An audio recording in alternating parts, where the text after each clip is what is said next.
Police inspector S M. Pathan Surat શહેરનાઓએ surveillance સ્ટાફની આગેવાનીમાં અલગ અલગ CCTV camera, mobile surveillance team, technical surveillance team વગેરેની ટીમો બનાવી બાતમીદારોને એક્ટિવ સદર ગુનો શોધી કાઢવાની કવાયત હાથ ધરી હતી।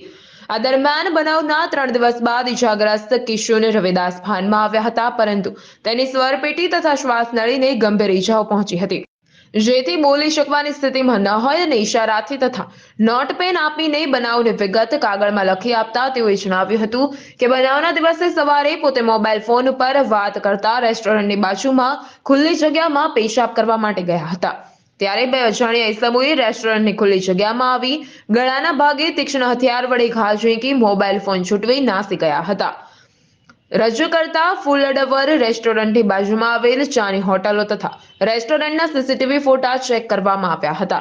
તેમજ ઇજાગ્રસ્તની સાથે રેસ્ટોરન્ટમાં કામ કરતા તેના વતન ઝારખંડના અન્ય કારીગરોની સઘન પૂછપરછ કરતા બનાવના દિવસે કોઈ અજાણ્યા ઇસમો રેસ્ટોરન્ટમાં આવેલ હોવાની હકીકત જણાઈ આવેલ નહીં હતી, તેમજ જો અજાણ્યા ઇસમોએ ઇજાગ્રસ્તનો મોબાઈલ ફોન લૂંટ કરતી વખતે ઝપાઝપી કરી ગળાના ભાગે ગંભીર ઇજાઓ પહોંચાડી હતી તો બૂમાબૂમ થાય અને બનાવની સ્થળની બાજુમાં ખુલ્લી જગ્યામાં રેસ્ટોરન્ટના ઝારખંડવાસી અન્ય કારીગરો સૂતા હોય અને તેમને પણ બનાવની ખબર પડે, પરંતુ રેસ્ટોરન્ટના કારીગરોની સઘન પૂછપરછ કરતા રેસ્ટોરન્ટની અંદર બનાવ બન્યો હોય છતાં સદર ગંભીર બનાવ બાબતે કોઈને જાણકારી ન હોવાનું જણાવાયું હતું। તેમજ કિશોરની કોલ ડિટેલ્સમાં જાણવા મળ્યું હતું કે તેણે બનાવના 2 દિવસ પહેલા જ પોતાનો મોબાઈલ ફોન સ્વિચ ઓફ કરી દીધો હતો, જેથી તેને વિશ્વાસમાં લઈ જો પોલીસને સાચી હકીકત જણાવશે તો તેના વિરુદ્ધ કોઈ કાર્યવાહી નહીં કરી અને આ કેસ બંધ કરી દેવાની ખાતરી આપતા તેણે જણાવ્યું કે પોતાના અંગત કારણોસર ડિપ્રેશનમાં આવી જઈ મરવાનું નક્કી કરી બનાવના 2 દિવસ પહેલા પોતાની પાસેનો ઓપ્પો કંપનીનો મોબાઈલ ફોન સ્વિચ ઓફ કરી તોડી નાખી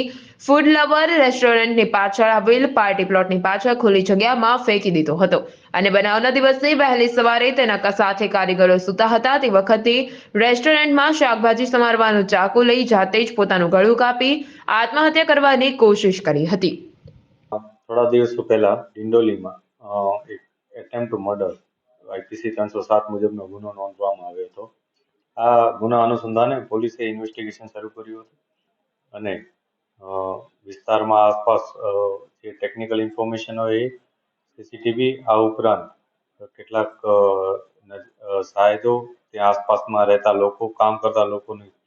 પૂછપરછ કરી હતી। ખૂબ જ ઊંડાણપૂર્વક તપાસ બાદ પોલીસને આ વસ્તુમાં થોડીક એ પ્રકારની શંકા ગઈ હતી કે આમાં કોઈ પણ જાતની મૂવમેન્ટ પોલીસને જે બનાવ સ્થળ હતું તેમાં ભોગ બનનાર સિવાય કોઈની પણ મૂવમેન્ટ જણાઈ ન હતી, જે બાબતે પોલીસે એક અલગ એંગલથી પણ તપાસ કરવાની શરૂઆત કરી હતી। આ અલગ એંગલના તપાસ કરતા પોલીસને છેવટે જાણવા મળ્યું હતું કે સમગ્ર ઘટનામાં આ વ્યક્તિ જે ભોગ બનનાર છે એને પોતે સુસાઇડ કરવાનો પ્રયાસ કર્યો હતો અને તેના ખૂબ જ અંગત કારણોસર એને આ પ્રયાસ કર્યો હતો। ત્યારબાદ પોલીસે એને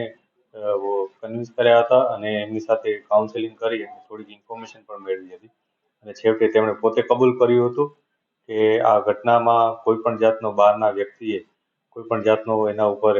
એટેક કરેલો ન હતો અથવા કોઈ પણ જાતનો એના ઉપર હુમલો થયો ન હતો। આ સમગ્ર ઘટનામાં એક એટેમ્પ્ટ ટુ સુસાઇડનો પ્રયાસ હતું, જે એંગલ અનુસંધાને પોલીસે કેટલીક પુરાવા પણ મેળવેલા છે। નરેશ સિમરણ, મહાદેવ ન્યૂઝ, સુરત।